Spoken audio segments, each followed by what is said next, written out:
ಮಾಂಸವನ್ನು ಕೂಡ ನೈವೇದ್ಯವನ್ನಾಗಿ ಇಡ್ತಾನೆ. ಬಸವಣ್ಣ ನಂದಿ ಬಸವಣ್ಣ ಹುತ್ತಿನಿಂದ ಉದ್ಭವವಾದಂಥ ಬಸವಣ್ಣ. ಇವ ಹೆಂಗೆ ಉದ್ಭವ ಆದಪ್ಪ ಅಂತಂದ್ರೆ ಬಿಜಾಪುರದ ಮೊಘಲ್ ಬಾದ್ಶಾಹ ಆದಿಲ್ ಶಾ ಈ ಹಿಂದೂ ದೇವರುಗಳನ್ನು ಪರೀಕ್ಷೆ ಮಾಡೋ ಸಲುವಾಗಿ ಹಿಂದೂ ದೇವಸ್ಥಾನಗಳನ್ನು ಹಾಳು ಮಾಡ್ಕೊತ ಬರುವಂಥ ಸಂದರ್ಭದಲ್ಲಿ ಇಲ್ಲಿ ನಮ್ಮ ಕೆಳಗಾಂವಕ್ಕೂ ಕೂಡ ಬಸವಣ್ಣನ ಪರೀಕ್ಷೆ ಮಾಡ್ಲಕ್ಕಂಥೇಳಿ ಬರ್ತಾನೆ. ಅಂಥ ಸಂದರ್ಭದಲ್ಲಿ ಬಂದಾಗ ನಿಮ್ಮ ಬಸವಣ್ಣ ಏನು ತಿಂತಾನೆ ಅಂದ್ರೆ ಬಸವಣ್ಣನ ಹೊಡಿತಾನ ಅಂಥೇಳಿ ಎರಡು ಕಡೆ ಹರಿ ಚುಚ್ತಾನೆ. ಓಕೆ, ಎರಡು ಕಡೆ ಹರಿ ಚುಚ್ಚಿದಾಗ ಒಂದು ಕಡೆ ಹಾಲು ಬರ್ತೈತಿ, ಇನ್ನೊಂದು ಕಡೆ ರಕ್ತ ಬರ್ತೈತಿ. ನಮಸ್ಕಾರ ರೀ, ನಾನು ಕೆಳಗಾಂವ್ ಬಸವಣ್ಣನ ಪೂಜಾರಿ. ಕೆಳಗಾಂವ್ ರೀ ಬಸವಣ್ಣನ ಸುಕ್ಷೇತ್ರ ಕರ್ನಾಟಕ ಮತ್ತು ಮಹಾರಾಷ್ಟ್ರದ ಗಡಿ ಭಾಗದಲ್ಲಿ ಬರುವಂತಹ ಕರ್ನಾಟಕದ ಅಥಣಿ ಬೆಳಗಾವಿ ಜಿಲ್ಲೆಯ ಅಥಣಿ ತಾಲೂಕಿನ ಕೆಳಗಾಂವ್ ಅನ್ನುವಂಥ ಗ್ರಾಮ. ಈ ಗ್ರಾಮದಲ್ಲಿ ಬಸವಣ್ಣ ನಂದಿ ಬಸವಣ್ಣ ಹುತ್ತಿನಿಂದ ಉದ್ಭವವಾದಂಥ ಬಸವಣ್ಣ. ಇವ ಹೆಂಗೆ ಉದ್ಭವ ಆದಪ್ಪ ಅಂತಂದ್ರೆ ಶಿವನ ವಾಹನ ನಂದಿ. ಆ ನಂದಿ ಭಕ್ತರನ್ನು ಉದ್ಧಾರ ಮಾಡೋ ಸಲುವಾಗಿ ಭೂಮಿಗೆ ಬರಬೇಕಂಥೇಳಿ ಶಿವನವನ್ನ ಆಜ್ಞೆಯನ್ನು ಪಡ್ಕೊಂಡು ಭೂಮಿಗೆ ಬರುವಂತಹ ಒಂದು ಆಜ್ಞೆಯನ್ನು ಪಡ್ಕೊಂಡು ಬರ್ಬೇಕಂಥೇಳಿ ಇಚ್ಛೆ ಪಡ್ತಾನೆ. ಆ ಸಂದರ್ಭದಲ್ಲಿ ಹೆಂಗೆ ಬಂದಪ್ಪ ಅಂತಂದ್ರೆ ಇವ ನಮ್ಮ ಪೂಜಾರಿಗಳ ಮೂಲ ಪುರುಷನಾದಂತಹ ಡವಳಪ್ಪಜ್ಜ. ಆ ಅಜ್ಜ ಏನು ಮಾಡ್ತಿರ್ತಾನಪ್ಪ ಅಂತಂದ್ರೆ ಆಕಳ ಕಾಯ್ದು ವ್ಯವಸಾಯ ಮಾಡ್ಕೊಂಡು ತನ್ನ ಸಂಸಾರವನ್ನು ಮಾಡ್ಕೊಂಡಿರ್ತಾನೆ. ಒಂದು ದಿವಸ ಏನಾಗ್ತೈತಿಪ್ಪ ಅಂತಂದ್ರೆ ಅವನಲ್ಲಿ ಆಕಳ ಇರುವಂತಹ ಆಕಳಲ್ಲಿ ಒಂದು ಬಡ್ಡ ಆಕಳ ಇರ್ತೈತಿ. ಬಡ್ಡ ಅಂದ್ರೆ ಒಟ್ಟು ಏಯಂಗಿಲ್ಲ ಹಿಂಡುವಂಗಿಲ್ಲ ಅಂಥ ಒಂದು ಆಕಳ ಇರ್ತೈತಿ. ಆ ಆಕಳ ಪ್ರತಿದಿನ ಹುತ್ತಿಗೆ ಹಾಲು ಇರ್ತಿರ್ತೈತಿ. ಅದು ಇವು ವಿಷಯನ ಗೊತ್ತೇ ಇರೋದಿಲ್ಲ, ಈ ಡವಳಪ್ಪಜ್ಜಾಗ ವಿಷಯ ಗೊತ್ತೇ ಇರೋದಿಲ್ಲ. ಒಂದು ದಿವಸ ಏನಾಗ್ತೈತಿಪ್ಪ ಅಂತಂದ್ರೆ ಡವಳಪ್ಪಜ್ಜ ಗೊತ್ತಾಗುವಂಥ ಗೊತ್ತು ಮಾಡ್ಬೇಕಂತ ಹೇಳಿ ಅವಂಗ ಒಂದು ಮನ್ಕೊಂಡಾಗ ನಿದ್ದಿನ ಬರೋಲ್ಲ ಒಂದು ರಾತ್ರಿ. ಅದು ನೆಕ್ಸ್ಟ್ ಏನಾಗ್ತೈತಿಪ್ಪ ಅಂತಂದ್ರೆ ಅವ್ನು ಆ ಕಡೆಯಿಂದ ಈ ಕಡೆ ಹೊಳಾಡ್ಕೋತ ಮಾಡ್ಕೊಂಡಿರ್ತಾನೆ. ಅದೇ ಸಂದರ್ಭದಾಗ ಅದು ಬಡ್ಡ ಆಕಳ ಸಡನ್ನಾಗಿನ ಎದ್ದು ಹೋಗಿಬಿಡ್ತೈತಿ. ಎದ್ದು ಹೋಗೋಣ ಇವಾಗ ಎಚ್ಚರ ಆಗ್ತೈತಿ. ಎಚ್ಚರಾದಾಗ ನೋಡ್ತಾನೆ, ನೋಡ್ತಾನೆ ಎಲ್ಲಿ ಹೋಯ್ತು ನನ್ನ ಆಕಳ ಅಂಥೇಳಿ ನೋಡ್ಕೊತ ಆ ಆಕಳ ಬೆನ್ನ ಹಿಂದೆನೇ ಹೋಗ್ತಾನೆ. ಹೋದಾಗ ಅಲ್ಲಿ ಒಂದು ವಿಚಿತ್ರ ಸನ್ನಿವೇಶನೇ ಕಾಣ್ತೈತಿ. ಏನಪ್ಪ ಅಂತಂದ್ರೆ ಬಡ್ಡ ಆಕಳ ಅದು ಹುತ್ತಿಗೆ ಹಾಲು ಏರಿತಾ ಇರ್ತೈತಿ. ಹುತ್ತಿಗೆ ಹಾಲು ಏರೋದನ್ನು ನೋಡಿ ಅವಂಗ ದೊಡ್ಡ ವಿಚಿತ್ರ ಆಗಿಬಿಡೈತಿ. ವಿಚಿತ್ರ ಆಗಿ ಹಾಲು ಏರೋದು ಒಂದು ಸ್ವಲ್ಪ ಸಮಯ ಆದ ನಂತರ ಮತ್ತೆ ವಾಪಸ್ಸು ಆಕಳು ಬಂದ ದಡ್ಡಿ ಒಳಗೆ ಮಕ್ಕೊಂಡ್ಬಿಡ್ತೈತಿ. ಆಮೇಲೆ ಇವನು ಬರ್ತಾನೆ.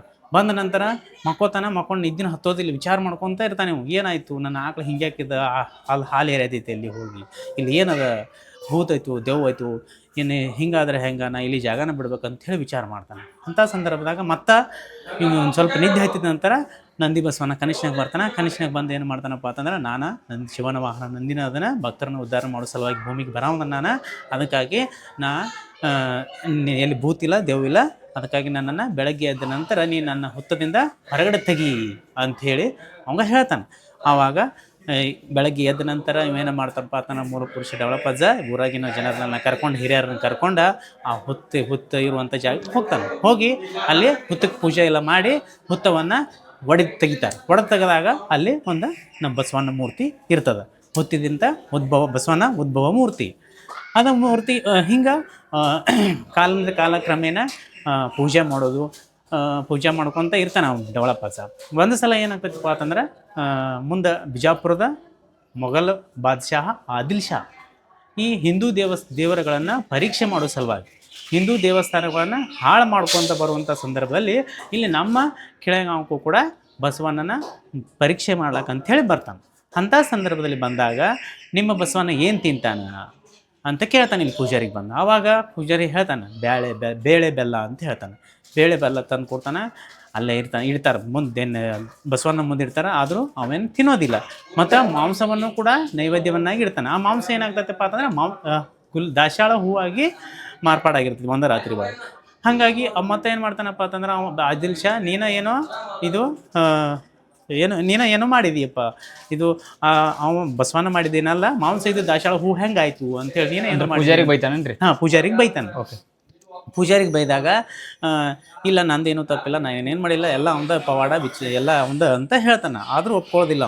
ಹೊಡಿತೀನೋ ಹಂಗಾದ್ರೆ ಇಲ್ಲ ನಿಂದೇನೋ ಇಲ್ಲಪ್ಪ ಅಂತಂದ್ರೆ ಬಸವಣ್ಣನ ಹೊಡಿತೀನ ಅಂಥೇಳಿ ಎರಡು ಕಡೆ ಹರಿ ಚುಚ್ತಾನೆ. ಓಕೆ. ಎರಡು ಕಡೆ ಹರಿ ಚುಚ್ಚಿದಾಗ ಒಂದು ಕಡೆ ಹಾಲು ಬರ್ತೈತಿ, ಇನ್ನೊಂದು ಕಡೆ ರಕ್ತ ಬರ್ತೈತಿ. ಅವಾಗೂ ಕೂಡ ಅದು ವಿಚಿತ್ರ ಅನಿಸ್ತೈತಿ. ನಾವು ಮತ್ತೆ ಕೇಳ್ತಾನೆ, ಮತ್ತೆ ನೀವು ಬಸವಣ್ಣ ಏನು ತಿಂತಾನಂತ ಮತ್ತೆ ಏನು ಕೇಳ್ತಾನೆ. ಅವಾಗ ಬೇಳೆ ಬೆಲ್ಲ ಅಂತ ಮತ್ತೆ ಹೇಳ್ತಾನೆ. ಅವಾಗ ಬೇಳೆ ಬೆಲ್ಲ ತಂದು ಇಡ್ತಾನೆ. ತಿನ್ನೋದಿಲ್ಲ. ಆದ್ರೆ ಮತ್ತು ಪೂಜಾರಿಗೆ ಬೇಯಕತ್ತಾನ ಒಂದು ದಿವಸ ರಾತ್ರಿನ ಏನಾಗ್ತೈತಪ್ಪ ಅಂತಂದ್ರೆ ಆ ಬ್ಯಾಳಿ ಬೆಲ್ಲ ಇದ್ದಿದ್ದ ಹುಳ ಆಗಿಬಿಡ್ತಾವೆ, ಗುಂಗಿ ಹುಳ ಆಗಿ ವಿಜಾಪುರ ಆದಿಲ್ ಶಾನ್ ಸೈನಿಕರಿಗೆ ಕಡಿತಾವ, ರಾಜಾಗೂ ಕಡಿತಾವ. ಹಾಗಾಗಿ ಕಣ್ಣ ಹೋಗಿಬಿಡ್ತಾವೆ. ಸೈನಿಕರು ರಾಜನು ಕಣ್ಣ ಹೋಗಿಬಿಡ್ತಾವ. ಕಣ್ಣು ಹೋದ ನಂತರ ತಪ್ಪಾಯ್ತು ಅಂಥೇಳಿ ಮತ್ತೆ ಬರ್ತಾನೆ, ಬಸವಣ್ಣಗೆ ಶರಣಾಗಿ ಬರ್ತಾನೆ ಆದಿಲ್ ಶಾ. ಬಂದಾದ ನಂತರ ಅವ್ನ ಕಣ್ಣು ವಾಪಸ್ ಬಂದಾಗ ಅವ್ನು ನಾನು ತಪ್ಪಾಯಿತು ಅಂತ ನಿಮಗೇನು ಮಾಡಬೇಕು ಅಂತ ಕೇಳಿದಾಗ ಆವಾಗ ಒಂದು ರಾತ್ರಿ ಒಳಗೆ ಈ ಬಸವನ ಗರ್ಭಗುಡಿಯನ್ನು ಕಟ್ಟಿಸಿ ಹೋಗಿದ್ದಾನೆ. ಹಾಗಾಗಿ ನಮ್ಮ ಬಸವನ ದೇವಸ್ಥಾನ ಹೆಂಗೈತಪ್ಪ ಅಂತಂದ್ರೆ ಮುಸ್ಲಿಮರ ಮಸೀದಿ ಸೇಫ್ ಐತಿ ಮುಂದಿನ. ಓಕೆ, ಅಂದರೆ ಈಗೆಲ್ಲ ಈ ಬಿಲ್ಡಿಂಗ್ ಎಲ್ಲ ಅವರ ಕಟ್ಸಿ. ಒಟ್ಟು ಈ ಬಿಲ್ಡಿಂಗ್ ಎಲ್ಲ ಅವರ ಕಟ್ಸಿದ್ದಾರೆ. ಆಮೇಲೆ ಹಿಂಗೆ ಬಸವನ ಈ ಡೆವಲಪ್ ಆದ ನಂತರ ನಮ್ಮಲ್ಲಿ ಬಹಳಷ್ಟು ಜನ ಪೂಜಾರಿಗಳಾಗಿ ಈಗ ನಾವು ನಮ್ಮ ಕೆಳಗಾಂವ್ ಊರಾಗ ಒಂದು 70% ಎಲ್ಲ ಪೂಜಾರಿಗಳನ್ನ ಅದು ಒಂದು 8 ಬಡ್ಡಿ ಇದ್ದದ್ದು ಈಗ ಒಂದು 16-20 ಬಡ್ಡಿನ ಆಗಿದಾವ್ರಿ. ಹಾಗಾಗಿ ಪೂಜಾ ಎಲ್ಲ ಪ್ರತಿನಿತ್ಯ ಶಾಸನನ ಬರ್ದಿಟ್ಟು ಹೋಗಿದ್ದಾನೆ ವಿಜಾಪುರ ಆದಿಲ್ ಶಾ. ಅಲ್ಲಿ ಐತಪ್ಪ ಶಾಸನ, ಸೂರ್ಯಚಂದ್ರ ಇರೋ ಮಠ ಪೂಜೆ ಮಾಡೋದು ಪೂಜಾರಿಗಳು ಅಂತ ಹೇಳಿ. ಅಂದ್ರೆ ಇದು ಸರ್ಕಾರ ಈಗ ಕೆಲವೊಂದೆಲ್ಲ ಸರ್ಕಾರ ಕಡೆ ಮುಜರಾಯಿ ಇಲಾಖೆಗೆ ಒಳಪಡ್ತಾವು. ನಮ್ಮ ಮುಜರಾಯಿ ಇಲಾಖೆಗೆ ಒಳಪಟ್ಟೈತಿ, ಬಟ್ ಆದ್ರೆ ಇರೋದೆಲ್ಲ ನಮ್ಮ ಕಡೆನ ಇದ್ರೆ ಪೂಜಾರಿ ಅಧಿಕಾರ ಇರೋದೆಲ್ಲ ನಮ್ಮ ಕಡೆ. ಹಾಗಾಗಿ ಬರ್ದಿಟ್ಟು ಹೋಗಿದ್ದಾನ ವಿಜಾಪುರ ಆದಿಲ್ ಶಾ ಬರ್ದಿಟ್ಟು ಶಾಸನ ಐತಿ ನಮ್ಮ ಈಗ ನೋಡ್ಬೋದ್ರಿ ಸಿಗ್ತದ. ಹಾಗಾಗಿ ನಾವೆಲ್ಲ ಸೂರ್ಯಚಂದ್ರ ಇರೋ ಮಠ ಪೂಜಾ ನಮ್ಗೆ ಅದ್ರಿ. ಆಮೇಲೆ ಇನ್ನು ಬಸವಣ್ಣನ ಪವಾಡಗಳು ಹೇಳ್ಬೇಕಪ್ಪ ಅಂತಂದ್ರೆ ಇಲ್ಲಿ ನಮ್ಮ ಕೆಳಗಾಂವ್ ಸುತ್ತಲೂ ಇರುವಂತಹ ಊರುಗಳಂತಹ ಅಜೂರ ಮತ್ತು ಅಡ ಅಟ್ಟಿದ ಜೀವಂತ ಉದಾಹರಣೆಗಳು ಸಿಗ್ತಾವೆ. ಏನಪ್ಪ ಅಂತಂದ್ರೆ ಅಜೂರದ ಗೌಡ್ರ ಮನಿತನ ಅವರು ಬಹಳ ಭಕ್ತರು, ಬಸವನ ಮ್ಯಾಗ ಬಹಳ ಭಕ್ತಿ. ಅವರು ಪ್ರತಿನಿತ್ಯ ತಪ್ಪದ ದೇವಸ್ಥಾನಕ್ಕೆ ಬರ್ತಿರ್ತಾರ, ನೈವೇದ್ಯವನ್ನ ತೆಗೆದುಕೊಂಡ್ ಬರ್ತಿರ್ತಾರ. ನೈವೇದ್ಯ ತಗೊಂಬಂದ ನಂತರ ಹೋಗಿನ ಊಟ ಮಾಡ್ತಿರ್ತಾರ. ಹಿಂಗೆ ಪ್ರತಿನಿತ್ಯ ಬರ್ತಿರ್ತಾರ. ಕಷ್ಟಪಡದ ಬೇಸಿಗೆ ಇರಲಿ, ಮಳೆಗಾಲ ಇರಲಿ, ಚಳಿಗಾಲ ಇರಲಿ, ಪ್ರತಿನಿತ್ಯನ ಬರ್ತಿರ್ತಾರ. ಒಂದ್ಸಾರಿ ಏನಾಗ್ತದಪ್ಪ, ಮಳೆಗಾಲ ಸಮಯಕ್ಕೆ ಮಳೆ ಆಗಿರೋದಿಲ್ಲ. ಒಂದೇ ದಿವಸ ಸಡನ್ ಆಗಿ ಸಿಕ್ಕಾಪಟ್ಟೆ ಮಳೆ ಆಗ್ತದೆ. ಗೌಡ್ರದ್ದು ಬಹಳಷ್ಟು ಜಮೀನು ಇನ್ನು ಹೆಂಗ ನಾ ಇದನ್ನೆಲ್ಲ ಬಿತ್ತನೆ ಮಾಡ್ಲಿ ಅಂತ ಹೇಳಿ ಅವ ಏನಪ್ಪಾ ಅಂತಂದ್ರೆ ಅವಂಗ ಚಿಂತೆ ಆಗಿಬಿಡ್ತದೆ. ಚಿಂತೆ ಆದಾಗ ಬಸವಣ್ಣನ ಏನ್ ಮಾಡ್ತಾನಪ್ಪ ಅಂತಂದ್ರೆ ಒಂದು ರಾತ್ರಿ ಒಳಗೆ ಒಂದು ಅಷ್ಟು ಹೊಲ ಎಲ್ಲ ಪೂರ ಬಿತ್ತು ಬಂದ್ಬಿಡ್ತಾನೆ. ಮುಂಜಾನೆ ಎದ್ದು ನೋಡ್ತಾನೆ, ಆಶ್ಚರ್ಯ ಆಗಿಬಿಡ್ತೈತೆ ಅವ್ನು.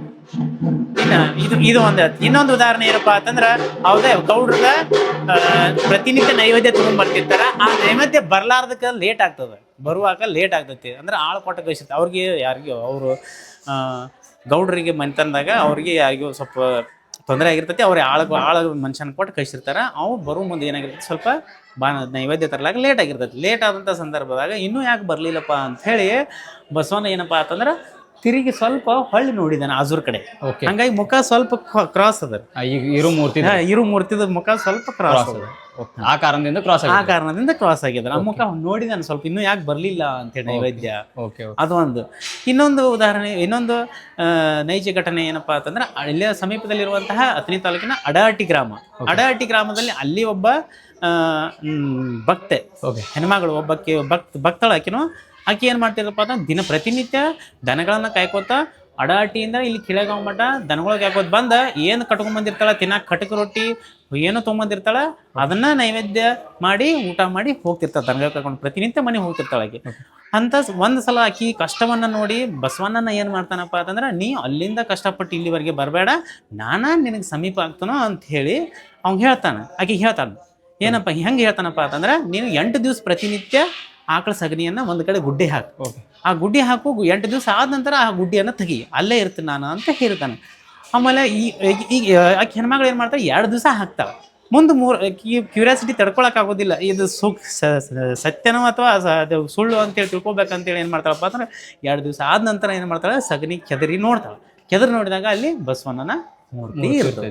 ಹಂಗಾಗಿ ಅಲ್ಲಿ ಅಡಹಟ್ಟಿ ಒಳಗ ಬಸವಣ್ಣನ ಮೂರ್ತಿ ಅದ. ಅಲ್ಲಿ ಎಲ್ಲ ಪೂಜಾರಿಗಳದ, ಅಲ್ಲಿ ಪೂಜೆ ಮಾಡ್ತಾರೆ. ಈಗ ಸದ್ಯ ಹೋದ್ರು ನೋಡ್ಬೋದು, ಈಗ ಸದ್ಯ ಹೋದ್ರೂ ಅಲ್ಲಿ ಸಿಗ್ತದ, ನೋಡ್ಬೋದು.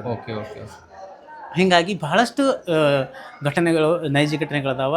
ಇನ್ನು ಬಸವಣ್ಣನ ಪಲ್ಲಕ್ಕಿ, ಬಸವಣ್ಣ ಜಾತ್ರೆ ವರ್ಷದಾಗ ಯುಗಾದಿಗೆ ಇರ್ತದೆ. ಯುಗಾದಿಗೆ 5 ದಿವಸ ಜಾತ್ರೆ ಇರ್ತದೆ. ಪಡ್ಡೆ ಹಿಡ್ಕೊಂಡು 5 ದಿವಸ ಜಾತ್ರೆ. ಆಮೇಲೆ ಶ್ರಾವಣದಾಗ ಆಜುರ ಅವರು ಬಹಳಷ್ಟು ನಮ್ಮ ಬಸವಣ್ಣ ಮ್ಯಾಗ ಬಹಳಷ್ಟು ಭಕ್ತಿಯಿಂದ ಅವರು ಸೇವೆಯನ್ನು ಮಾಡ್ತಾರೆ, ಕಾಣಿಕೆಯನ್ನು ಸಲ್ಲಿಸ್ತಾರೆ. ಮತ್ತು ಹಾಗಾಗಿ ಆಜೂರ್ ಗೌಡ್ರ ಮನೆಗೂ ಶ್ರಾವಣದಾಗ ಪಲ್ಲಕ್ಕಿ ಹೋಗ್ತದೆ ಒಂದು ದಿವ್ಸ ಹೋಗಿ ಬರ್ತದೆ.